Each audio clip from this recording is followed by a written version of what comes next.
أعوذ بالله من الشيطان الرجيم. بسم الله الرحمن الرحيم.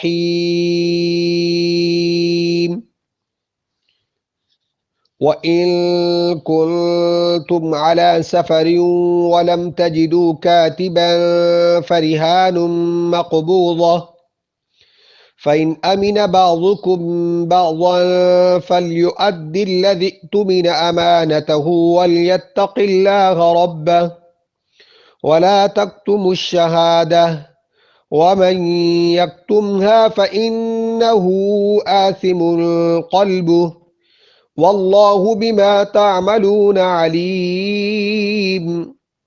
لله ما في السماوات وما في الأرض وإن تبدوا ما في أنفسكم أو تخفوه يحاسبكم به الله فيغفر لمن يشاء ويعذب من يشاء والله على كل شيء قدير. صدق الله العظيم. وإن كنتم على سفر ولم تجدوا كاتبا فرهان مقبوضا. وَإِن كُنتُم اور اگر تم سفر میں ہو، وَلَمْ تَجِدُوا كَاتِبًا اور نہ پاؤ کوئی لکھنے والا، کاتباً کوئی لکھنے والا، فرحان تو رہن رکھو، مقبوضہ با قبضہ پر، فَإِنْ آمِنَ بَعْضُكُمْ بَعْضًا پس اگر اعتبار کرے تم میں سے کوئی شخص دوسرے کا، فَلْيُؤَدِّ الَّذِي اؤْتُمِنَ أَمَانَتَهُ وَلْيَتَّقِ اللَّهَ رَبَّهُ تو چاہیے کہ ادا کرے وہ شخص جس پر بھروسہ کیا گیا ہے اپنی امانت، وَلْيَتَّقِ اللَّهَ اور ڈرتا رہے اللہ سے جو اس کا رب ہے، وَلَا تَكْتُمُوا الشَّهَادَةَ اور مت چھپاؤ گواہی کو، وَمَن يَكْتُمْهَا اور جو چھپاتا ہے گواہی کو، فَإِنَّهُ آثِمٌ قَلْبُهُ در حقیقت اس کا دل گنہگار ہے، وَاللَّهُ بِمَا تَعْمَلُونَ عَلِيمٌ اور اللہ تمہارے اعمال سے پوری طرح باخبر ہے۔ اس آیات میں سورۃ البقرہ کی یہ آیت نمبر 283 ہے۔ اس میں اللہ تعالیٰ ایک اصول بیان فرما رہے ہیں۔ وہ اصول یہ ہے کہ جب انسان ایسی حالت میں ہو کہ وہاں کوئی لکھنے والا نہ ہو یا لکھنے والا ہو، کسی کے ساتھ کوئی ادھار کا معاملہ کر رہا ہے اور اس کے اعتماد کے لیے کوئی چیز گروی رکھ لے تو فرمایا اس کی بھی اجازت ہے۔ لفظ مقبوضہ اس طرف اشارہ کیا گیا ہے کہ شے مرہونہ سے نفع اٹھانا اس کے لیے جائز نہیں ہے۔ یہ بات ایک ہوتا ہے راہن، وہ چیز رکھنے والا، ادھار لینے والا۔ مثال کے طور پہ بلال نے عامر سے کوئی چیز ادھار لی ہے، پیسے ادھار لیے ہیں۔ اب بلال ہوگا راہن، عامر ہو گیا مرتہن، اور وہ چیز ہوگی مرہون جس کو رکھا گیا ہے۔ تو عامر راہن وہ چیز ادھار لینے والا، اور وہ جو اس نے چیز رکھی ہے وہ چیز ہوگی مرتہن عامر کے پاس، تاکہ عامر کو اعتماد رہے۔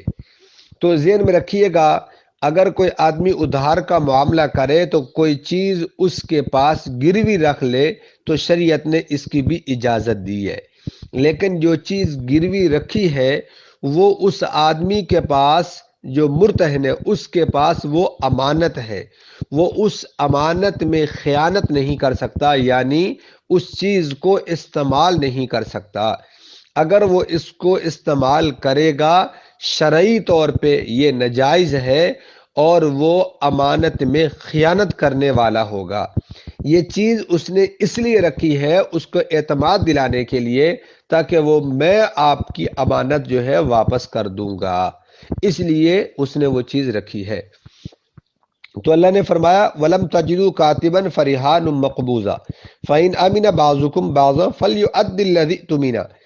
اگر کوئی تم میں سے اعتماد کر لے دوسرے پر، اس کو اعتماد اس نے کر لیا کہ آپ مجھے چیز واپس لوٹا دیں گے، اب یہ جو جس امانت لینے والا جو قرض لینے والا ہے، جس آدمی نے آپ کو قرض دیا ہے اس نے آپ پر اعتماد کیا ہے، اور یہ جب لے گا اس وقت یہ پختہ ارادہ کر لے اور نیت کر لے کہ انشاءاللہ میرا اس کے ساتھ جو ٹائم طے ہوا ہے اس ٹائم سے پہلے میں پیسے جو ہے یہ چیز جو ہے اس کو واپس لٹاؤں گا۔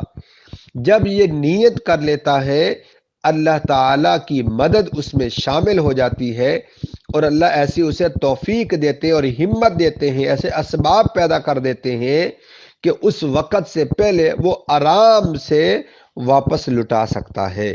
لیکن اگر انسان کی نیت ہی غلط ہوگی تو انسان ایسے موقع پیدا نہیں ہوتے، ایسی اس کے پاس ہر وقت وہ پریشانی ہی کی حالت میں رہے گا، وہ اس کو پیسے لٹانے کی توفیق نہیں ہوگی۔ لہٰذا صرف نیت پہ ڈیپینڈ کرتا ہے۔ دیکھیں ایک بادشاہ تھا، اس نے کہا اپنے 3 وزیروں کو، ایک ایک توڑا دے دیا، بوری دے دی کہ جاؤ پھلوں کے بر کے لائے۔ وہ بادشاہ اس نے کہہ دیا، وہ تینوں وزیر چلے گئے باغ کے اندر، وہاں گئے۔ ایک نے سوچا کہ بادشاہ کو اچھے اچھے پھل لے کے جاؤں تاکہ بادشاہ جو ہے وہ خوش ہو جائے، اور دوسرے نے کہا کہ بادشاہ کون سا دیکھے گا، اس نے اوپر سے اچھے پھل لیے اور نیچے سے اس نے سارا خراب پھل جو ہے وہ بھر لیا۔ جو تیسرا تھا اس نے کہا کہ بادشاہ نے کون سا دیکھنا ہے، بادشاہ تو ایک آدھا کھائے گا، اس نے پورا توڑا جو ہے، بوری جو ہے وہ بھوسے کے ساتھ بھر لی۔ چنانچہ پہلے والا جس نے سب سے اچھے قسم کے پھل وغیرہ توڑے تھے، پورا توڑا بھرا تھا، جب وہ بادشاہ کے پاس گئے تو بادشاہ نے کہا تینوں کو الگ الگ جیل میں 1 مہینہ توڑوں سمیت بند کر دیا جائے۔ چنانچہ ان کو بند کر دیا گیا۔ 1 مہینے کے بعد بادشاہ نے کہا ان کو میرے پاس لایا جائے۔ جب لایا گیا تو دیکھا جو پہلا شخص تھا جس نے بہترین توڑا جو ہے وہ پھلوں کا بھرا تھا، وہ دیکھا تو وہ تو انتہائی اس کا کلر بھی چینج ہوا ہے، انتہائی گولڈن بنا ہوا ہے، اور انتہائی قسم کا وہ صاف و ستھرا، اور چہرہ بھی اس کا چمک رہا ہے۔ کیوں کہ وہ پورا مہینہ جو ہے وہ اچھے اچھے پھل کھاتا رہا۔ دوسرا جو ہے وہ دیکھا کہ وہ زندگی اور موت کی کشمکش میں ہے، اور وہ جو تیسرا تھا وہ دیکھا کہ مر چکا ہے۔ اب تینوں کی نیت ان کے اپنے کام آئی ہے۔ پہلے کی نیت درست تھی تو اس نے پھل خود کھائے ہیں، دوسرے کی نیت بس اچھی اور بری تھی تو وہ زندگی اور موت کی کشمکش میں تھا۔ تیسرے کی نیت خراب ہوئی تو وہ خود اس کے سامنے آئی بات، وہ خود مر گیا۔ اس لیے نیت کا درست ہونا انتہائی ضروری ہے۔ وَلَا تَكْتُمُوا الشَّهَادَةَ وَمَن يَكْتُمْهَا فَإِنَّهُ آثِمٌ قَلْبُهُ۔ آگے اللہ تعالیٰ فرماتے ہیں کہ جو تم میں سے کسی معاملے کو دیکھے تو اس کو چاہے کہ جھوٹی گواہی بھی نہ دے اور اس کو چھپائے بھی نہ۔ اور یہ چھپانا حضرت ابن عباس رضی اللہ تعالی عنہ فرماتے ہیں کہ جھوٹی شہادت دینی یا شہادت کو چھپانا یہ کبیرہ گناہ ہے۔ اور یہاں یہ بھی فرمایا کہ اس کا چھپانے والا صرف گناہ گار نہیں، دل کا گناہ ہے، کیونکہ اس کے بعد دل میں پہلے آئی پھر فَإِنَّهُ آثِمٌ قَلْبُهُ، وہ اس کا در حقیقت دل کا گناہ ہے وہ۔ واللہ بما تعملون علیم، اور جو تم عمل کرتے ہو اللہ تعالیٰ پوری طرح اسے باخبر ہے۔ آگے للہ ما فی السماوات وما فی الارض، للہ اللہ کے لیے ہے جو کچھ آسمانوں میں ہے اور زمین میں ہے، جو کچھ آسمانوں اور زمین میں سب کس کے لیے ہے؟ اللہ کے لیے ہے۔ اور وَإِن تُبْدُوا، اور اگر تم ظاہر کرو کیا فرمایا یہاں پر؟ فرمایا کہ تم شہادت کو چھپانا نہیں ہے تم نے، اور اگر تم ایسا کرو گے تو تم یقیناً گنہگار ہوگے۔ اور جگہ اللہ تعالیٰ فرماتے ہیں کہ ایمان والو عدل اور انصاف کے ساتھ گواہی دو، گواہی پر ثابت قدم رہو، اور اس کی برائی خود تم کو پہنچے یا تمہارے ماں باپ کو پہنچے یا رشتہ داروں کو پہنچے یا کنبہ قبیلے والوں کو پہنچے یا اگر کسی مالدار کو پہنچے کسی فقیر کو پہنچے، تم نے گواہی جو تم نے حقیقت دیکھی ہے اس کے مطابق گواہی دینی ہے۔ لہٰذا تم نے موت اللہ تعالیٰ کو دینی ہے، اور اللہ تعالیٰ ان تمام رشتوں سے اعلیٰ ہے، اولا ہے، اور تم نے اسی کے اللہ کو جان دینی ہے، اور گواہی بھی اللہ کے لیے دینی ہے کہ میرے رب کا یہ حکم ہے۔ لہٰذا اللہ ان ماں باپ سے، رشتہ داروں سے، اولاد سے، کنبہ قبیلہ سے، مالداروں سے، فقیروں سے، اللہ سب سے اولا ہے۔ لہٰذا اسی کا حکم ہے تم اپنی زبان حق کے لیے نہ چھپاؤ، اور غیر غلط کام کے لیے اپنی زبان سے کچھ نہ بولو۔ لہٰذا تم نے اللہ کو جب جان دینی ہے، ساری کائنات کا خالق و مالک وہی ہے، آسمان و زمین کو پیدا کرنے والا وہی ہے، بخشنے والا وہی ہے، عذاب دینے والا وہی ہے، ہر چیز پر قدرت رکھنے والا وہی ہے، تو پھر اسی کے لیے گواہی دو۔